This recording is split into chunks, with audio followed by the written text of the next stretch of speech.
సిరిసిల్ల జిల్లా శివంగల్పల్లి సర్పంచ్ బరిలో మాజీ మహిళా మావోయిస్టు జ్యోతక్క నిలిచారు. ప్రజా హక్కుల సాధన కోసం అడవి జీవితం వీడి ప్రజాసేవ చేసేందుకు సర్పంచ్ అభ్యర్థిగా పోటీ చేస్తున్నానని జ్యోతక్క చెప్పారు. సర్పంచ్గా గెలిపిస్తే గ్రామ అభివృద్ధి, పారదర్శక పాలన అందిస్తామంటున్నారు. ఇక ప్రజాసేవ కోసమే పోరాట మార్గం నుంచి సేవా మార్గానికి వచ్చానని జ్యోతక్క చెబుతున్నారు. సర్పంచ్ ఎన్నికల్లో అండగా నిలబడాలని ప్రజలను జ్యోతక్క కోరుతున్నారు. నేను వాళ్ళకి దగ్గరలో ఉండి చేసి చూపించాలని అనుకుంటున్నా. అందుకనే నేను ఇప్పుడు శివంగల్పల్లి సర్పంచ్ నామినేషన్ వేసిన. వాళ్ళకు దగ్గరగా ఉంటా.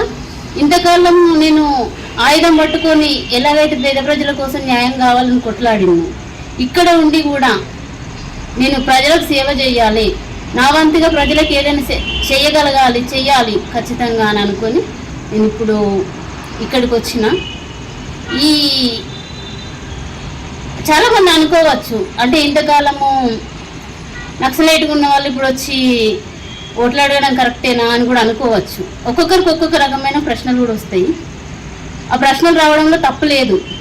కాకపోతే మనము ప్రజలకు ముందుండి చేయాలంటే మనకు ఖచ్చితంగా ఏదైనా ఒక పదవి అనేది ఖచ్చితంగా అవసరం. కాబట్టి మనం ఏ పదవి అయినా చిన్నది పెద్దది అనేది కాకుండా ప్రజల మధ్యలో ఉండి చేయాలని అనుకుంటే ఇప్పుడు ఇక్కడ ఉన్న గ్రామ స్థాయిలో చూసుకుంటే సర్పంచ్గా ఉంటేనే మనం మా ఊరి ప్రజలకు నేను ఏదైనా చేయగలుగుతా అనేది ఆలోచన.